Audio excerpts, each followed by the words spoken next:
Imagine it's the early 1840s. You're sitting at breakfast in your inner city townhouse.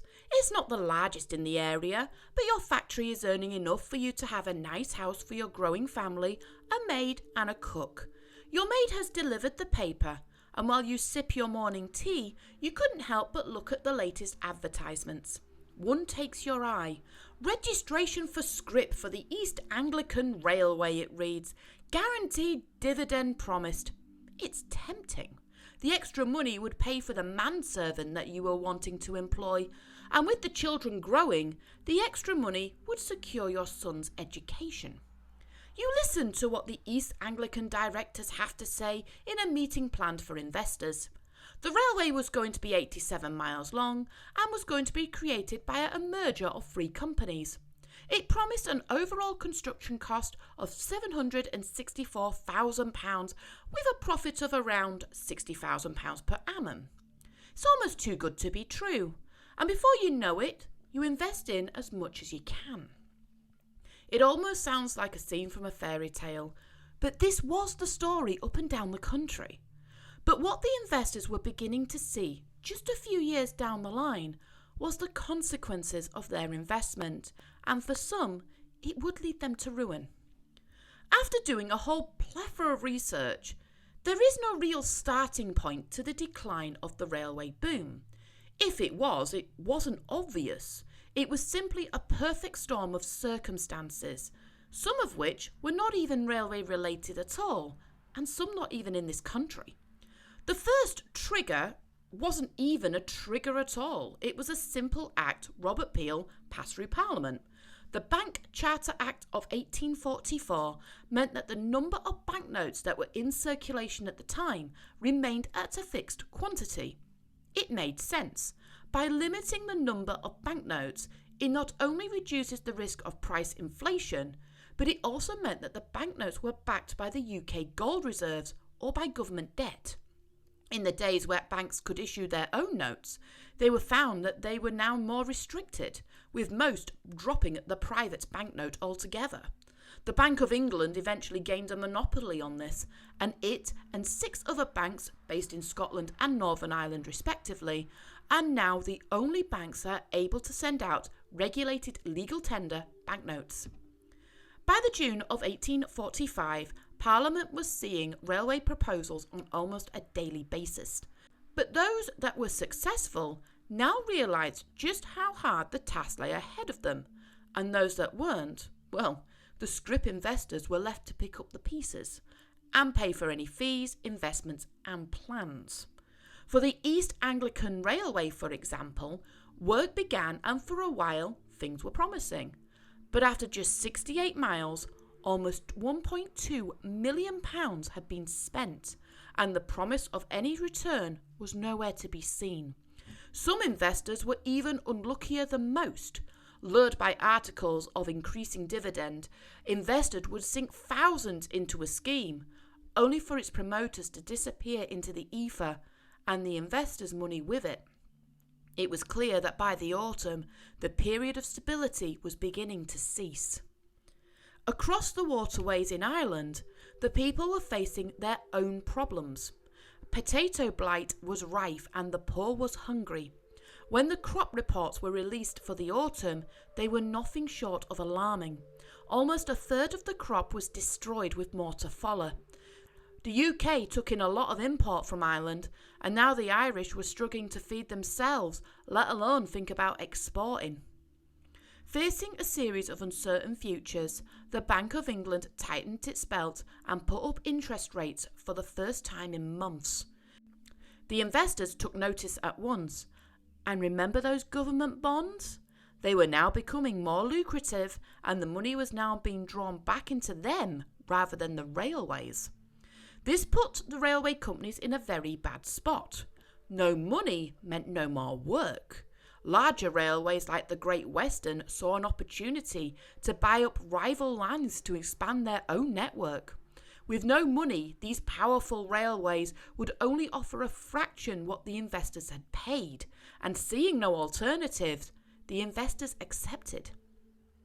The middle classes suffered the worst.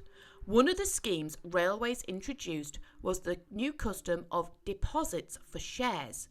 Some middle-class families could not afford shares or scrip, but wanted to get in on the railway craze. Established companies would offer shares, but the customers would only pay 10% of what they were worth.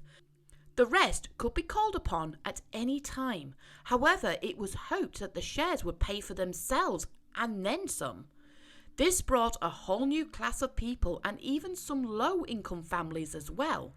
However, when the projected income never came and the money dried up, railway companies started to call in on those monies owed.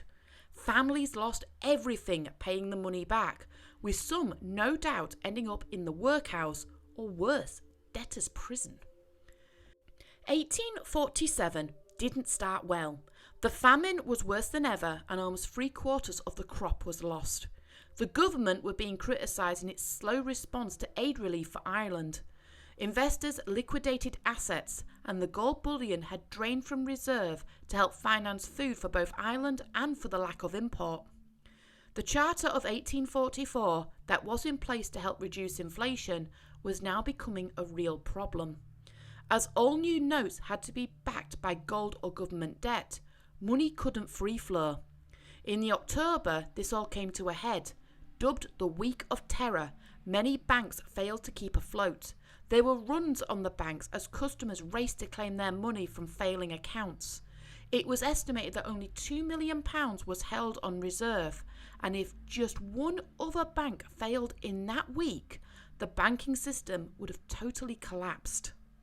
In desperation, the government repealed the 1844 Act, meaning that more money could be circulated. While more unsecure than before, it prevented other banks collapsing and the gold's reserves improved. Back with the king, George had grown his empire and now had control of a fifth of the UK network, and despite the woes in London, his railways were turning over nicely.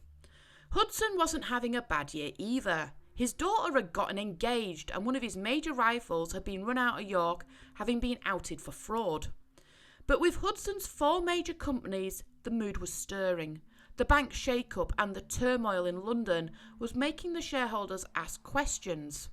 If all these companies were failing and the investment rate was down, just how would they get paid? And more importantly, just how sturdy was Hudson's account handling? The rumbles will continue during the start of the biannual meeting to the shareholders. The Midlands were up first, and the letter was being circulated criticising Hudson's handling of the finances. When Hudson announced that the dividend was just 5%, calls for an investigation quickly followed. Hudson threatened to resign, and the shareholders quickly caved. A few days later, Hudson walked into the meeting room of the York, Newcastle and Berwick Railway in a jovial mood, and the mood was generally reciprocated despite the railway's dividend being at only 6%, down from its normal 10% norm. But as Hudson thought that the railway was all cosy, 2 of the shareholders in that meeting were definitely not. They were no ordinary shareholders either, for Horatio Love and Robert Prance were senior members of the London Stock Exchange. They had heard rumours that shares in the Great North of England Railway that Hudson himself had presided over were being sold at much more than their market value, and wanted to look into the finance matter themselves. They checked the share price and their doubts were confirmed. Shares were being sold at nearly double their value. I can only imagine the any other business section of that meeting, as Hudson was completely taken aback at the 2 gentlemen's findings. They demanded an explanation, and Hudson had no choice. He admitted that there may have been an overcharge, but there was nothing to worry about. These things happen all the time. But that was not good enough for the directors. They insisted that rather than Hudson just pay the money back, that a full inquiry must be done on the accounting. The news spread like wildfire and soon reached the ears of the Eastern Counties Company shareholders. Like wolves awaiting the lamb, they chomped at the bit for Hudson to arrive, only to receive a letter from their chairman as he took shelter in the nearby estate of Newby Park. The shareholders demanded that Hudson meet them face to face, but he never came, In the end, it was up to David Waddington to announce the dividend, which was meagre. Enraged, another inquiry was quickly called and voted upon. To add further insult, the Midlands went back on its original plan and set up its own inquiry into its financing. Hudson fled to London, where it was hoped to meet with Lord Stanley, the new elected leader. However, he was turned away and, unable to face anyone else, went back to Newby Park to await his fate. His daughter's engagement was also broken off, as it seemed the wider society were ready to shun him. The first report was blunt and damning. It had proved that not only had Hudson fixed the Great North of England shares, but he himself had sold them to the York, Newcastle and Berwick Railway, his own railway. This broke company law. In addition, some of those shares were also in his brother-in-law's name. Hudson, faced with such evidence, had no choice but to admit it. He was fined £30,000. But as he paid off the debt, the Eastern Counties Company's shareholders were wrapping up its own investigation. After checking the books carefully, it was found that the dividend money paid to the shareholders was being taken directly from its own capital, rather than the profits. The scandal tore the family apart. Hudson's brother-in-law threw himself into the River Ouse, and Hudson was called to Parliament, this time not to be applauded, but to answer to the government for his actions, and to answer fresh accusations that he bribed fellow politicians to get his own way. Hudson tried his best to fight his corner, but it was no use. The evidence was overwhelming, and the MPs who seemingly overlooked his past transgressions were now wanting answers, now that the share price had dropped to a pre-boom level. Out of the crisis, it was Hudson's base at York that had suffered the most, and more was to follow.